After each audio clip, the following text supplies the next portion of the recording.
buenas tardes. En esta oportunidad mi grupo de trabajo, el cual está conformado por los siguientes integrantes: Clay Cohen Burgos, Beatriz Román Atencia, Saudí Chadi Monterrosa, Cindy Jaraba y mi persona Derlis Márquez, les vamos a hablar de la interpretación constitucional y cómo se reflejan los diferentes tipos de decisiones judiciales y la aplicación de los precedentes en Colombia.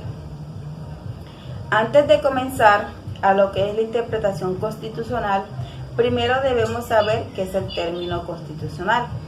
Se dice que es la rama del derecho encargada de analizar y controlar las leyes fundamentales que rigen al Estado y se conoce como derecho constitucional.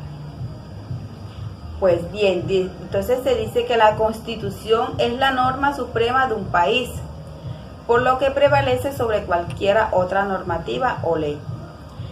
Pues así las cosas, entonces podemos decir que la interpretación constitucional ha de originarse a mantener la seguridad jurídica y la vigencia del Estado de Derecho, pues las normas constitucionales constituyen a la base del resto del ordenamiento jurídico de una determinada interpretación de la Constitución.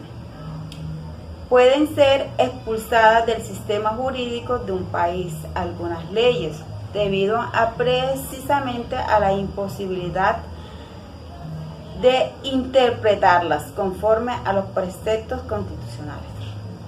Esto puede originar asimismo la inconstitucionalidad de otras normas que encuentren conexión con las tales leyes. Para llevar a cabo esta interpretación hay una labor hermenéutica de por medio que tiene por finalidad encontrar un sentido a las normas contenidas en la Constitución. Estos son los principios de interpretación constitucional. Ruth Whisky 2015 y toda la ley debe interpretarse con base a ellos. Son varios estos principios y los que se discuten a continuación son los más reconocidos. Tenemos el principio de prelevancia, la Constitución o principio de constitucionalidad. Su fundamento se expresa en el artículo 4 de la Constitución, según el cual las incompatibilidades entre normas de toda jerarquía y las normas constitucionales se deben resolver dando apelación a la Constitución. En abstracto, este principio resulta fácil de entender si se reconoce la idea de que la Constitución es una norma rígida.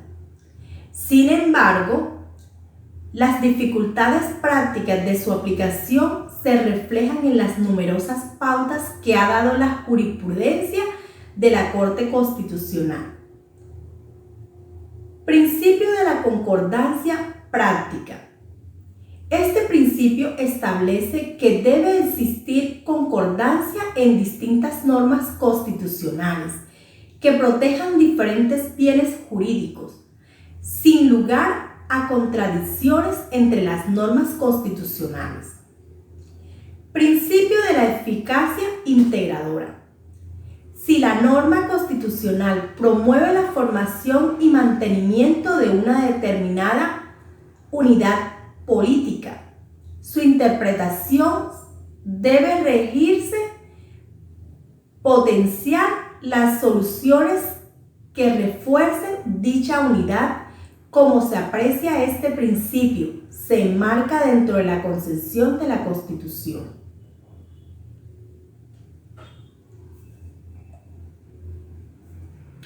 Principio de la corrección funcional. Mediante este principio se establece que la interpretación que se realice de la Constitución no debe inferir en el ámbito. Funciones propias de cada órgano del Estado, las cuales se encuentran definidas por la misma Constitución, lo cual se debe respetar estas distribuciones para conservar el equilibrio en el poder público. Principio de fuerza normativa. Este principio indica la aceptación de la fuerza normativa de la Constitución, hoy indiscutible, obliga a proteger la fuerza normativa, es decir, la norma suprema, de toda acción u omisión de los poderes públicos en sus disposiciones. Principio de efectividad. Este principio se define de la siguiente manera. Se debe preferir la interpretación que permita la armonización y compatibilidad de los derechos sobre aquella que imponga un sacrificio excesivo a alguno de ellos. Cuando una constitución señala el proceso especial a través del cual es posible su reforma, está excluyendo la posibilidad que genere un derecho constitucional mediante la jurisprudencia constitucional, así como la modificación de la Constitución mediante sentencias particulares o una interpretación del Tribunal Constitucional. A partir de lo anterior, es posible tener una pequeña aproximación histórica y política del contexto circunstancial del nacimiento de la nueva Constitución y de una de sus múltiples repercusiones, que es la interpretación constitucional, de la cual queda claro que está sujeta a la norma suprema. La Constitución es el límite y ninguna interpretación que se realice puede contrariar sus preceptos. Con lo anterior es posible afirmar, además, que el ejercicio de interpretación constitucional no es algo espontáneo ni que se realice al azar. Al contrario, es necesario seguir en muchos pasos al pie de la letra una serie de procedimientos jurídicos y que cabe destacar la importancia de los principios de la interpretación, los cuales nos brindan la ruta interpretativa. Además, queda claro que a pesar de la interpretación constitucional está orientada a la garantía y el cumplimiento de los derechos fundamentales de los ciudadanos. No cualquier persona puede realizar esta labor interpretativa. Son pocas entidades jurídicas del Estado que están en la facultad.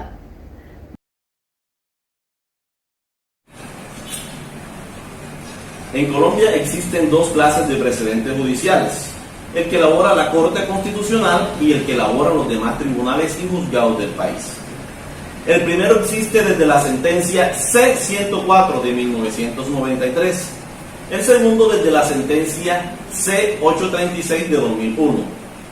Las normas jurídicas de carácter general y abstracto que motivan la decisión de aclarar exequible o inexequible una determinada disposición, esto es, la ratio decidendi de las sentencias de constitucionalidad, sí constituyen precedentes judiciales en el derecho colombiano. La ratio decidendi no es más que la razón para decidir o la razón suficiente para hacerlo. Ello es así a partir de la sentencia C-104 de 1993. En esta sentencia, la Corte Constitucional sostuvo dos posturas.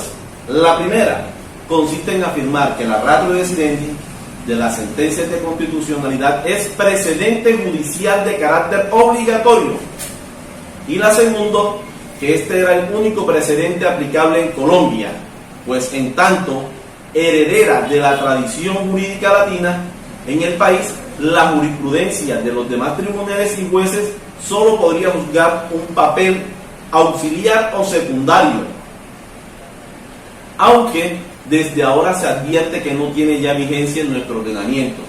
Debe estudiarse por lo pronto la primera postura, aún vigente, y que le abrió las puertas al precedente judicial en Colombia. Sobre ella se expresó así la Corte en la sentencia C-104 de 1993. En el precedente judicial en Colombia, una de sus clasificaciones es el alcance que éste puede tener, es decir, si solo acoge a las partes en cuestión o va más allá de ello.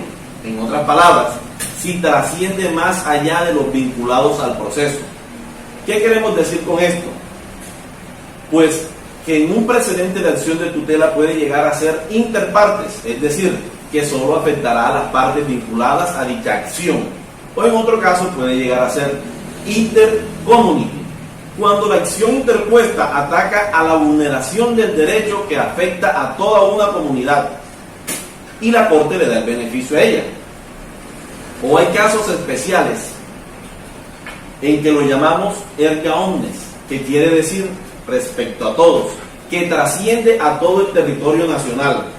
Un ejemplo claro de ello es la sentencia para legalizar el aborto en Colombia, donde la Corte Constitucional en su fallo solo acepta 3 casos en los que se puede abortar en Colombia, y que en la actualidad son estos mismos los únicos permitidos. Esta jurisprudencia alcanzó a todo el territorio nacional y aún sigue vigente. Bueno, de esta manera culminamos este resumen, en el cual debemos profundizar, tanto ustedes como nosotros, un poco más leyendo, y espero les haya gustado. Feliz día. Dios los bendiga.